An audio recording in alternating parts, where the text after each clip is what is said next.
The gospel knows no limits. It's as big and broad as humanity itself.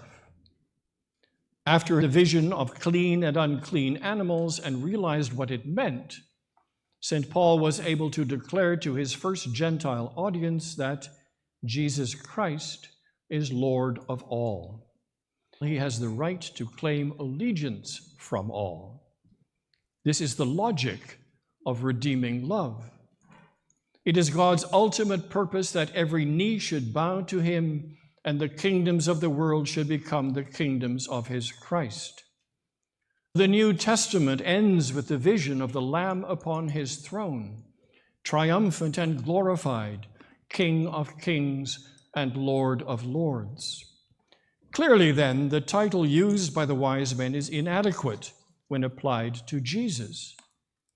He is not only the King of the Jews, he is also the King of the nations.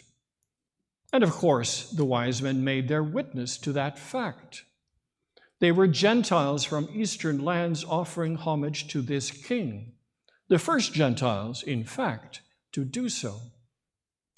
Their example was to be followed by multitudes thereafter, all over the world, including ourselves here today. There may be those troubled by talk of Christ as king. Is kingship an outworn metaphor? In our modern democratic world, kings are not exactly heavy on the ground. There have been protests among our neighbors to the south. They were in the street carrying signs saying, "No king." But of course, this was not this kind of king they were complaining about. They were complaining the wrong kind of king, which is the dictator. In 1925, the Feast of the Christ the King was established. It has now become Christ's reign. Some thought this was correct and have been busy rewriting familiar Christmas carols. Words like king, man, son, virgin, and Lord have been replaced with words which are thought to be more politically correct. In the hymn, "Hark the Herald Angels Sing," the verse, "Glory to the newborn King," has been replaced with "Glory to the Christ child." In the hymn, "Joy to the World," the verse, "Joy to the world, the Lord is come, let earth receive her King," has been changed to "Joy to the world, for peace shall come, let this be our refrain." This is quite laughable, if it were not so incredibly insensitive.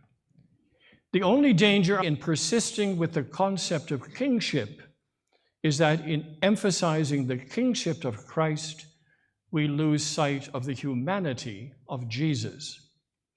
Christians have often been overpowered by the divine presence in Christ, seeing him as God in masquerade. The church teaches Jesus Christ was fully man and fully God. God's love was shown as divine in accepting our humanity. He spared himself nothing. He was not the ideal textbook human being. He was a Galilean carpenter, a freelance rabbi, and he made up his life, as each of us must, out of the materials that are at hand. He found his way by taking one step at a time. Having placed all his trust in his Father, only he took no wrong turns. Aspect of Christ's humanity that is not sufficiently remembered by Christians. That is the fact that humanity is social. We need other people to be human. We would be different if our friends, relations, and enemies were different. Jesus was who he was because of Mary, Joseph, the village rabbi, the disciples, to whom he gave himself, and the poor people to whose needs he ministered. If it had been for those people, he would have been a different Jesus. To be a man, he must have been one of them. To continue as a man, as he still indeed is, he must retain them. The life of God incarnate in Jesus cannot be kept unto himself. It becomes a spreading complex of personal being, centered in Jesus and including his companions. Heaven must be a state where all the barriers that exist between human beings have been removed.